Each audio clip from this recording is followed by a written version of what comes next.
Donc pour l'exercice 21, donc il s'agit d'un mouvement d'un mobile M qui est repéré par des coordonnées polaires, donc le rayon et l'angle, dont les variations sont données dans des graphes en fonction de temps. Donc la première question, c'est de tracer la trajectoire d'un mobile. Donc la première des choses, je dois voir le graphe et je vais chercher les discontinuités. Donc on a une discontinuité à l'instant 2. Donc il y a un changement de la forme de la courbe. La forme de graphe. Donc pour l'angle θ, donc c'est de même façon, donc il y a un point de discontinuité à l'instant 2. Donc je dois diviser le temps en deux intervalles. Donc XO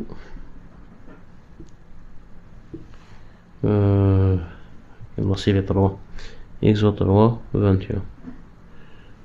Donc je vais commencer par la première question qui est la trajectoire. Donc pour la trajectoire, pour le temps qui appartient à 0,2 secondes, donc qu'est-ce qu'on a? On a la forme de graphe qui est croissante, donc elle passe de 3 à 5 dans 2 instants, donc une augmentation de 1 par seconde. Tout simplement, je peux écrire que R de t égale à 3 plus t. Donc pour la deuxième variable qui est l'angle, il s'agit d'une droite qui est égale à pi sur 4, donc l'angle il est constant, donc et θ de t égale à p sur 4 égale à constante. Ça va donner qu'il s'agit d'un mouvement rectiligne par rapport à la direction de p sur 4, donc la trajectoire est sous forme d'une droite de tangente 1. Donc ça c'est la première des choses. Donc pour le deuxième intervalle entre 2 jusqu'à la fin, donc c'est 6 secondes. Donc de la même façon, je vais voir le graphe. Donc il s'agit d'une variable qui est constante, donc elle est égale à 5. Donc on peut écrire que R ou bien R de t égale à 5 et égale tout simplement à quoi? À R. Donc il va devenir rayon. Par contre, l'angle θ de t, il va subir une augmentation. Donc il passe de pi sur 4 à pi sur 2. Donc combien? Dans 4 secondes. Donc une augmentation de p sur 4 en 4 secondes. Donc la pente c'est p sur 16. Donc c'est p sur 4 multiplié fois, pardon, c'est pi sur 4 l'angle de départ plus la tangente qui est p sur 16 multiplié fois t moins 2. Ça c'est l'expression de cette tangente. Et tout simplement, si je vais projeter ça en mouvement curviligne, R fois θ, donc R fois P sur 16 fois T. Donc dans ce cas, il s'agit d'un polynôme d'ordre 1. Donc il s'agit tout simplement d'un arc. Donc qui est défini par ce rayon égal à 5. Et θ appartient à P sur 4 jusqu'à P sur 2, donc dans le sens positif. Donc ça c'est pour la trajectoire dans cet exercice. Donc deuxièmement, qu'est-ce qu'il demande? De représenter les vecteurs vitesse et accélération aux instants t égale à 1 et t égale à 4. Deuxièmement, le vecteur vitesse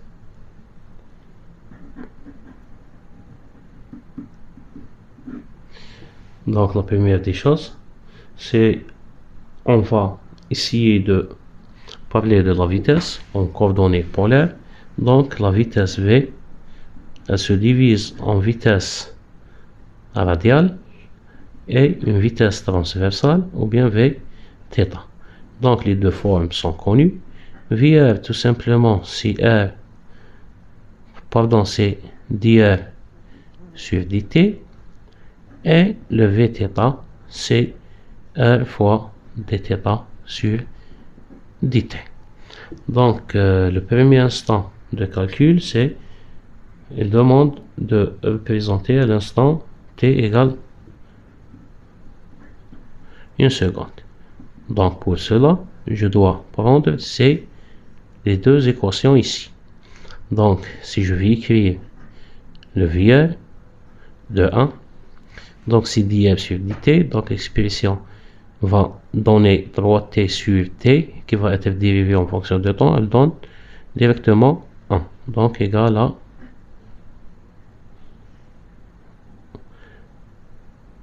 A1.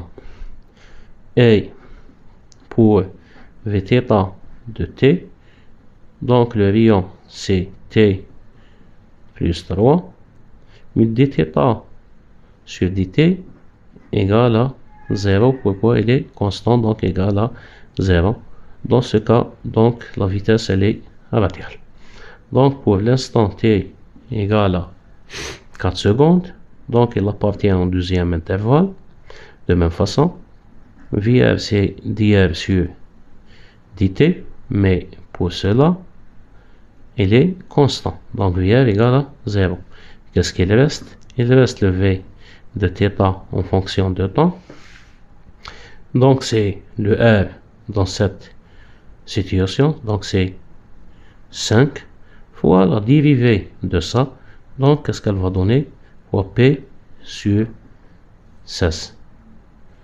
Donc comme ça.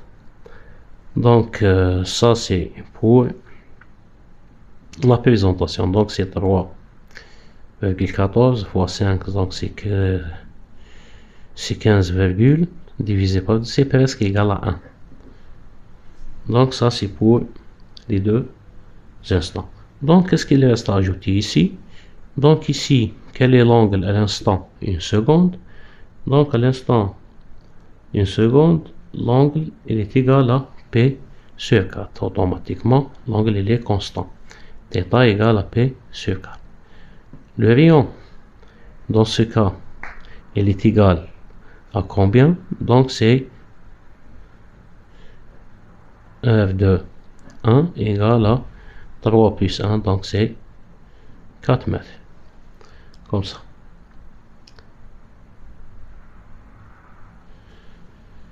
Donc pour le deuxième instant, ou bien 4 secondes. Donc il faut juste prendre le Vθ, donc c'est la vitesse en fonction de θ qui est égale à presque 1. Donc θ dans cette partie à l'instant 4 elle est égale à la moitié, donc c'est combien? Donc la moitié entre les deux, donc c'est P4 divisé P sur 8 plus P sur 4, donc c'est 3P sur 8. 3P sur 8. Et dans ce cas, le R de 4 égale à R égale donc à 5 mètres. Donc on va essayer de dessiner ça. J'ai besoin de dessiner quelque chose de circulaire. Donc on va donner une chose approximative. Donc je vais considérer que ça c'est mon point 5. Donc et voici l'encart de cercle. Donc voici l'angle de P sur 4 ou bien la première phase de mouvement. Donc ensuite c'est ça, c'est l'angle 3P sur 8. Donc ça c'est P sur 4. Et ça, tout simplement, c'est P sur 8. Donc si je vais dessiner les vitesses, donc pour l'instant 1, donc j'ai juste V R qui est égal à 1. Quelle est la position? La position est égale à 4 mètres. Donc 4 mètres, donc c'est quelque part ici. Ça c'est le point. Donc j'ai la vitesse radiale qui est égale à 1. Donc imaginez que je vais prendre cette quantité égale à 1. Donc ça c'est V de 1. Maintenant, la trajectoire avant d'oublier, c'est cette trajectoire. Elle est comme ça. Ensuite, il va faire un mouvement circulaire comme ça. Donc avec avion constant. Donc pour la deuxième vitesse, donc ça c'est la position. Donc si ça c'est mon UR, automatiquement ça c'est mon Uθ.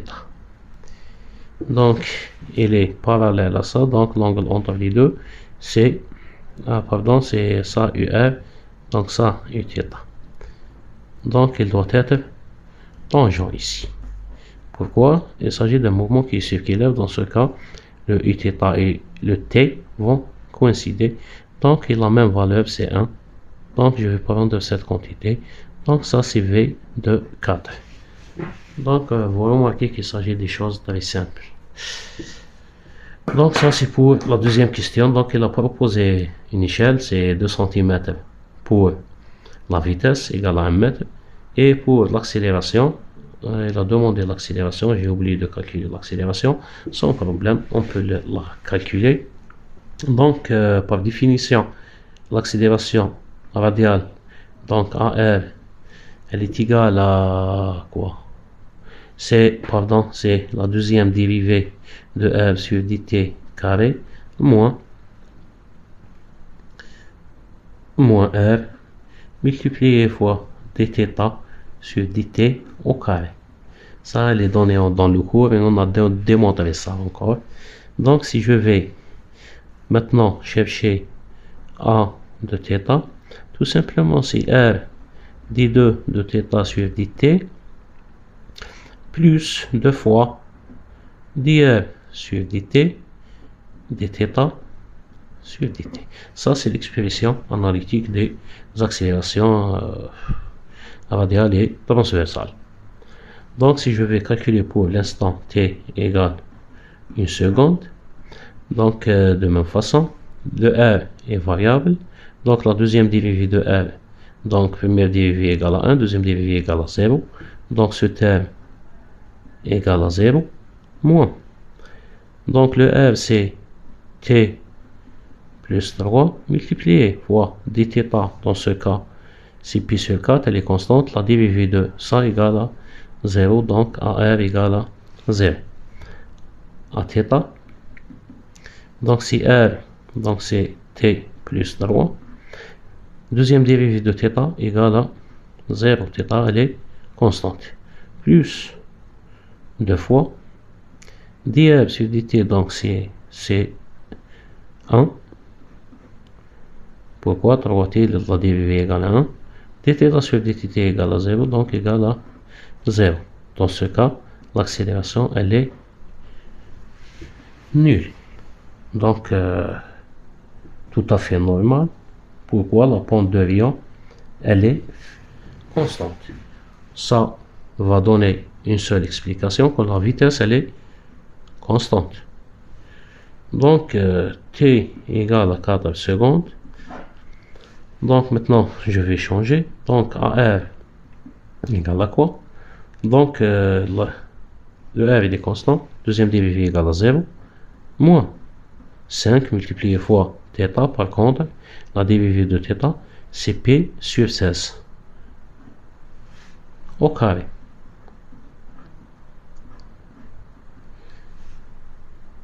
Comme ça. Donc, il est négatif, moins, donc 10 moins 50 sur 16, c'est 160, 196. Non, c'est 6, 60. Non, attendez. 16 au carré. Off.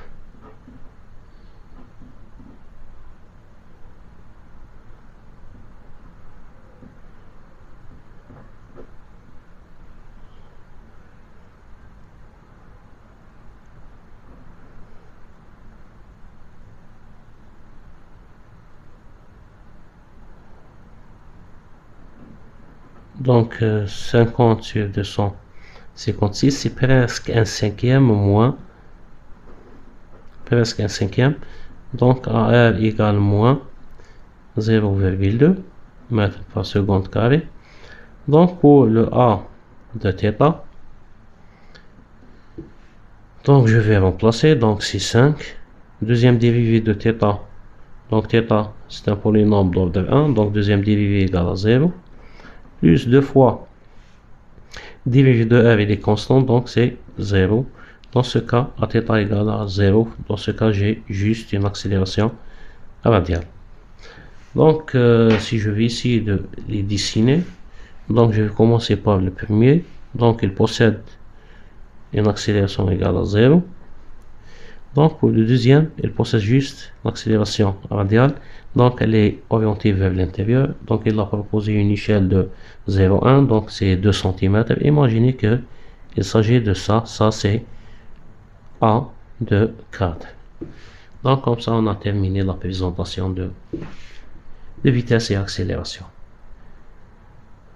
Donc, il parle quelles sont les différentes phases de mouvement et quelle est la nature de chacune entre 0 et 6.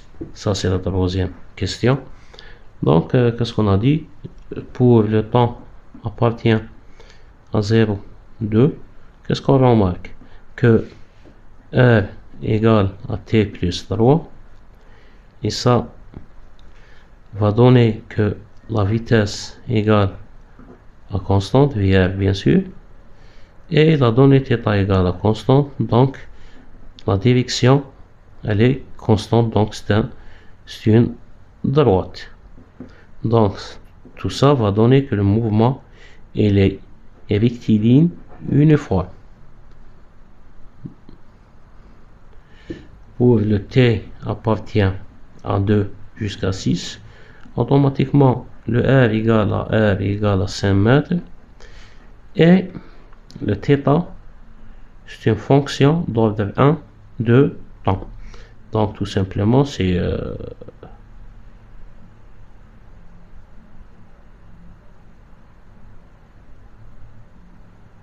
P sur 8 comme ça plus P sur 16 fois T. Donc de même façon, si on va voir ça, donc ça c'est mouvement circulaire. Donc la deuxième des choses, c'est on va parler sur le plan de la vitesse. Automatiquement le mouvement il est circulaire. On va voir l'accélération. Dans ce cas, c'est une accélération radiale. Donc, il n'a pas une accélération tangentielle. Dans ce cas, il s'agit d'un mouvement circulaire uniforme. Pourquoi? Pas de variation de la vitesse tangentielle. Donc, elle est constante. Donc, comme ça. Donc, comme ça, on a terminé cet exercice. Donc, attention, ne pas confondre entre les composantes radiales et transversales et les composantes normales et tangentielles. Attention à ça. Donc, ce n'est pas la même chose.